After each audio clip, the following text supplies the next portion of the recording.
Hello and good evening, everybody, and this is going to be episode number 31 of Album Rant.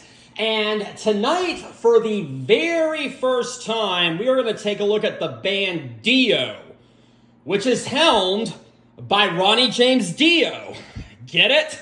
So, as you can probably see from the screen right now, it's probably blatantly obvious by this point in your life that tonight I am going to be covering his debut album, Holy Diver, released in 1983.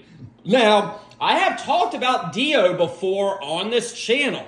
I've never actually reviewed his solo career, but I have talked about his work in Rainbow, and I've talked about his work in Black Sabbath, but for the very first time, I am going to be examining his solo career. But just in case you need a recap, he started out, as far as I know, in a band called Elf throughout the early 70s, and they were good for what they were, but they were really more of a boogie band, if that makes any sense. Not really what he's most well known for, but he did do that. But he released 3 albums with the band Elf, and I've heard a couple of the songs on one of his greatest hits albums, and you know, they're okay. Not quite my style of music, but I'm not going to knock it or anything. I mean, it's perfectly well written, and they did a good job and everything. But then what happened was, at the same time, there was another band called Deep Purple that was around, and the lead guitarist, founding member Ritchie Blackmore, was becoming disconcerted with the direction the band was taking. So he left Deep Purple and he joined forces with most of the members from Elf, including Ronnie James Dio, and he formed kind of sort of his own little solo band entitled Rainbow. And their very first album came out in 1975 entitled Ritchie Blackmore's Rainbow, and of course Ronnie James Dio was on lead vocals. And I'm going to be honest, there are some good songs on there, like Man on the Silver Mountain, 16th Century Greensleeves, and Still I'm Sad.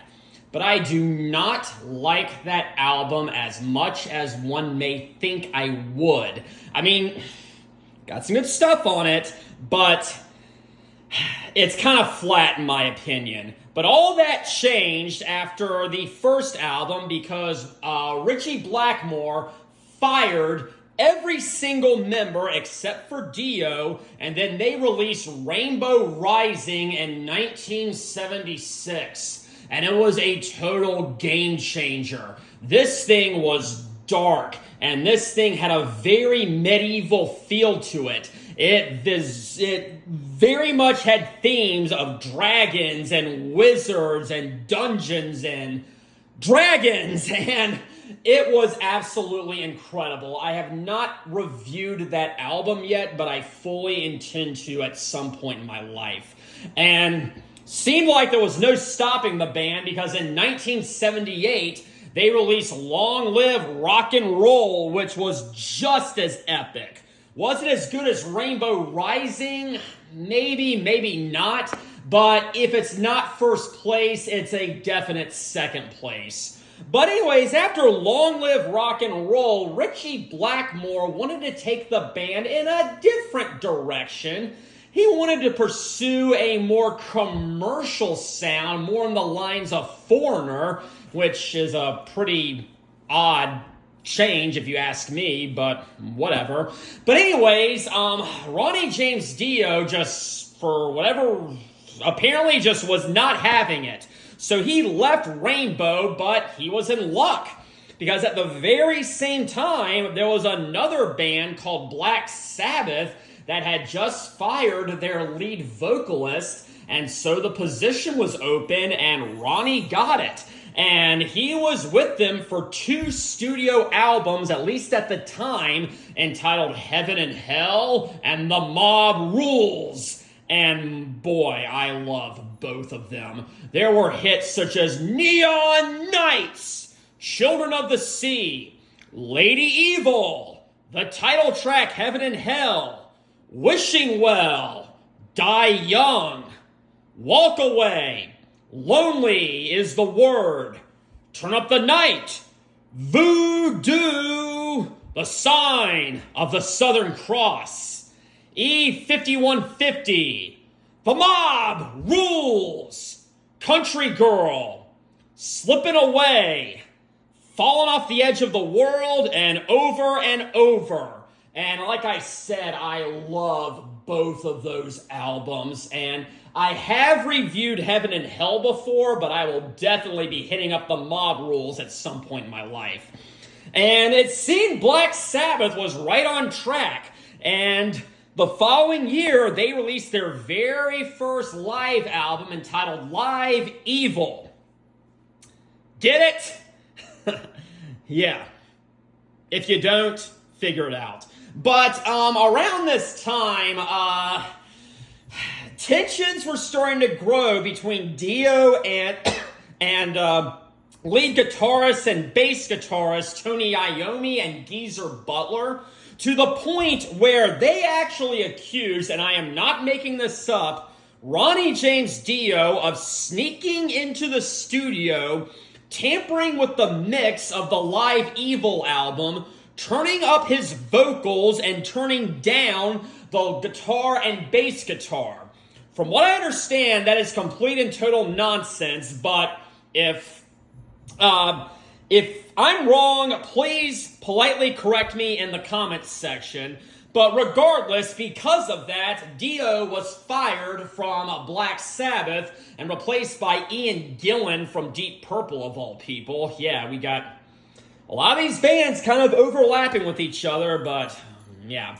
But anyways, throughout all that, because of all that drama, it brings me to the subject of tonight's review, which is Dio's very first solo album, Holy Diver. Because of what he went through, he decided to embark on a solo career, and this is where it all started. And as you can see up there at the top, we have the band mascot, who I think is called Murray, and he appears on several Dio album covers. I'm not lying about that. And it seems like he has a chain wrapped around a priest.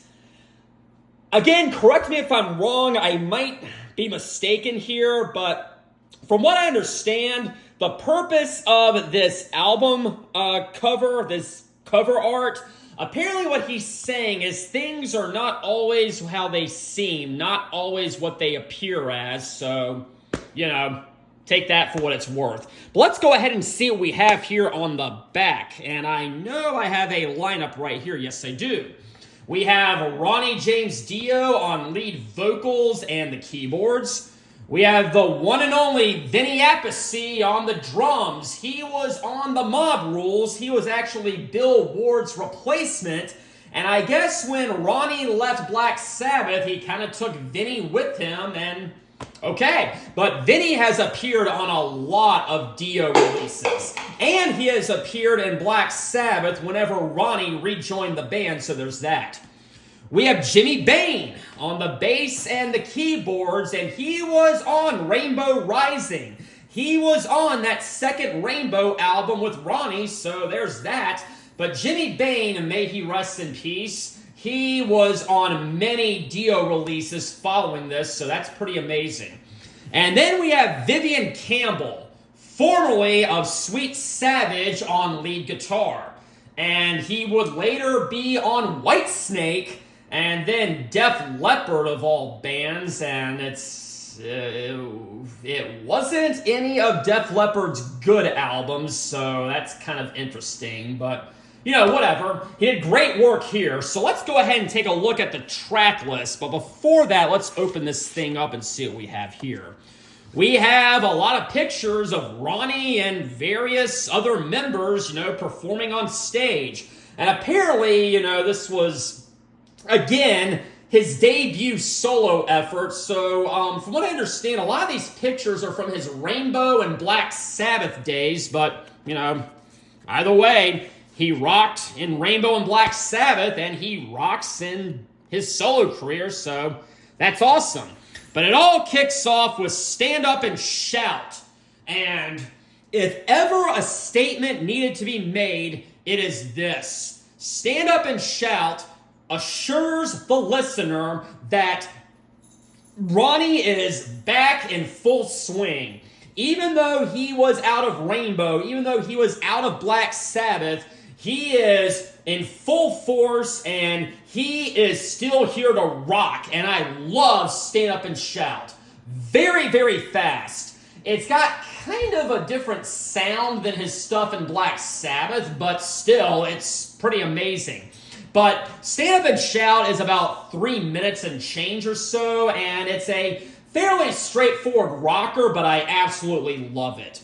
But then we come to track number 2, and this is the title track, Holy Diver. And the first time I heard this was actually on an episode of South Park, and this was actually pretty funny, but Ronnie James Dio was the band that South Park Elementary hired to perform at the elementary school dance. It was pretty funny, but the song he played was Holy Diver, and, I love Ronnie James Dio, and just seeing that show poke fun at him, I thought was pretty funny. But that was actually the first time I actually heard Holy Diver. At the time, I had heard his stuff in Black Sabbath, so I very much knew who Ronnie James Dio was. But this was really what kind of opened the door to me to his solo career. But Holy Diver starts out with a very, very dark and moody little intro, and it's pretty awesome. And then after about a minute or so, it kicks in, and it's kind of slow. It's a lot slower than Stand Up and Shout, but it's got a very, very aggressive feel to it, and I love it. It's very dark and very doomy, but I absolutely really love this one. Apparently, it's about a Christ-like figure who makes some kind of sacrifice to save the people he cares about, and as a consequence, he has to leave them, but the people who he saved don't want him to leave or something. It's what I read on Wikipedia, so again, feel free to correct me there, but from what I understand, that is the subject matter. And then we move to the third song entitled Gypsy. And Dio is the only band that I know that has recorded a song called Gypsy. Aside from Merciful Fate, and Deep Purple, and Uriah Heep, and Black Sabbath. But other than that, this is the only band I've ever heard of who has ever had a song called Gypsy. This thing is a little bit faster, but still just as epic. Is it as good as the first 2 tracks? I don't think I can really sign off on that, but it's still really, really good. And there is a live version on the Holy Diver live album. Naturally, of course, there's going to be. And there's a pretty extended solo on it, which I really do think is worth checking out. But yeah, again, it's pretty fast, and it's got a pretty good beat to it, and I love it. Then we come to Caught in the Middle. And the thing is this. Caught in the Middle has the exact same riff as a Sweet Savage song called Straight Through the Heart. Now, Straight Through the Heart by Sweet Savage was released in 1984. This was released in 1983. But I'm guessing the Sweet Savage song was written first. I'm not sure if I'm wrong. Again, set me straight in the comments. But I'm pretty sure the Sweet Savage song was recorded first. Then Dio recorded his version, Caught in the Middle. And then Sweet Savage released Straight Through the Heart, which sounded the riff was virtually identical to Caught in the Middle. Confused yet? Yeah, I'm sure you are. But here's the thing. Vivian Campbell was in Sweet Savage. So I'm guessing when he came over to Dio, he brought that riff with him. I mean, I don't know, but I'm guessing. All I can say is that Vivian Campbell does have a writing credit on Caught in the Middle, so there's that. But Caught in the Middle may not quite be my favorite song from here. I don't think I liked it as well as the first three, but I mean, it's still a pretty solid song. And then we come to Don't Talk to Strangers, because they'll only do you harm. I think I said that right. I may not have, whatever. But Don't Talk to Strangers starts out with a very, very melodic guitar intro. And it seems very, very soft and very, kind of brooding, I guess. But then it kicks right in, and Dio gives that yell before the band really starts kicking in and it starts rocking. Apparently, what this is about is it's about the turmoil he experienced with Black Sabbath right before he left the band. And, he's incorporating a lot of his personal life into his lyrics, and I definitely respect that. I mean, if he's going through a tough time, I mean, he wrote great music about it, and, I'm thankful that we at least have that. But if I had to pick a favorite from side one, it is probably going to be the title track, but I might swing another way another day and say Stand Up and Shout, but for now, I'm going to say that my favorite from side one is the title track. Now, I am about to confuse you even more. I just said that Caught in the Middle has the same guitar riff as another song by another band called, and the song that Caught in the Middle ripped off the guitar riff from is called Straight Through the Heart. Well, on this album, we have a song called Straight Through the Heart. And this one is a little bit more straightforward, no pun intended, but it's also a little bit slower than some of the other stuff. But I think, once again, this is about, what's going on in his personal life at the time, but, it's got like I said, a pretty good riff and everything. Dun, dun, dun, dun, dun, dun, dun, dun, dun, dun, dun, dun. And, I like it. I mean, it's not my favorite Dio song. I mean, there are even songs from other albums I like better than this one, but yeah, I like it. But again, I think it's still about the inner turmoil that he's going through at this period in his life. Now, track 7 is Invisible. And I'm going to be honest. When I first got this album, I believe I was in college, this was always the one that I skipped over. And to be honest, if an album is 9 songs, oftentimes track 7 is the most disposable one I've noticed.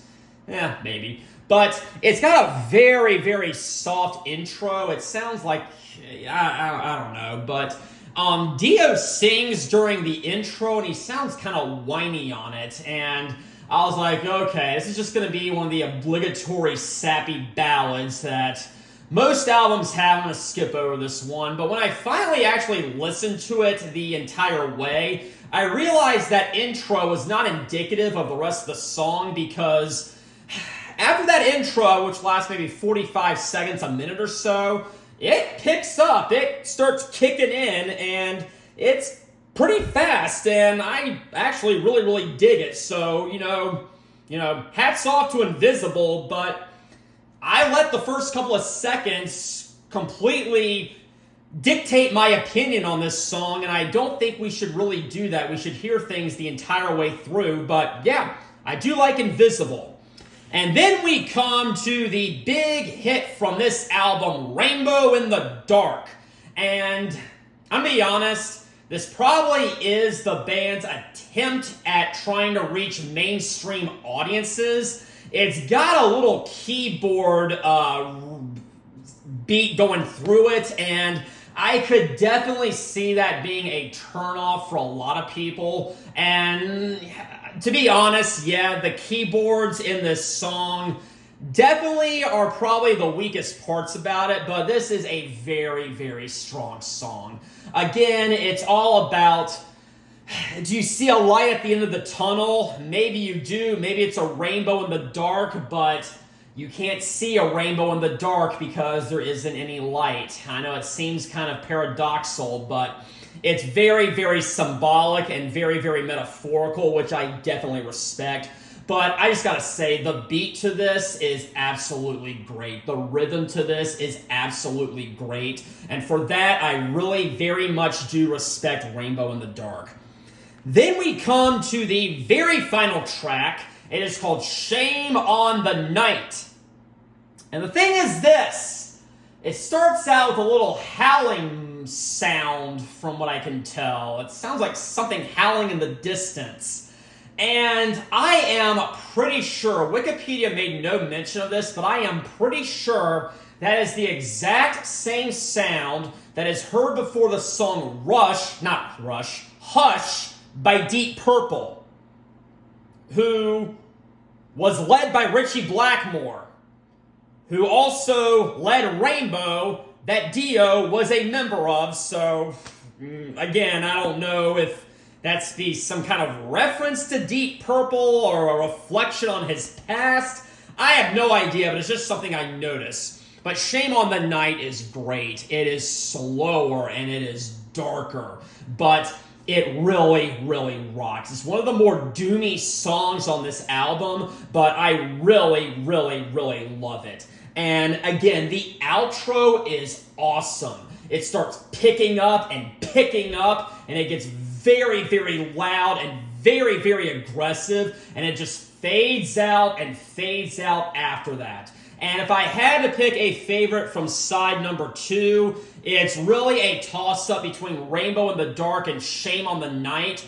But at least tonight, I am going to give the edge to Rainbow in the Dark. I think it's a more well-written song. I think it flows a lot better. And if I only had 2 songs on my iTunes, Rainbow in the Dark or Shame on the Night, I am probably going to reach for Rainbow in the Dark. But anyways, this kicked off something really, really incredible because Dio had a great solo career.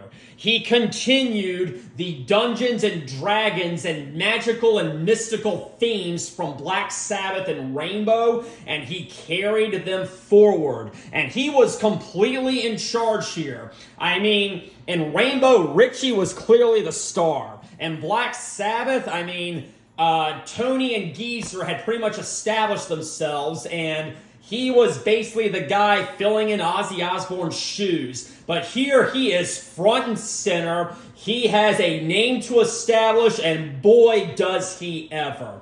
I highly recommend Holy Diver. Now, is this my favorite Dio album? I don't know.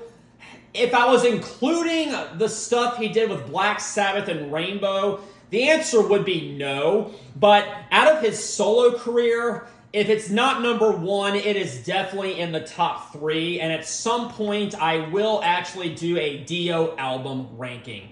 But anyways, next time, we are going to go back into the past.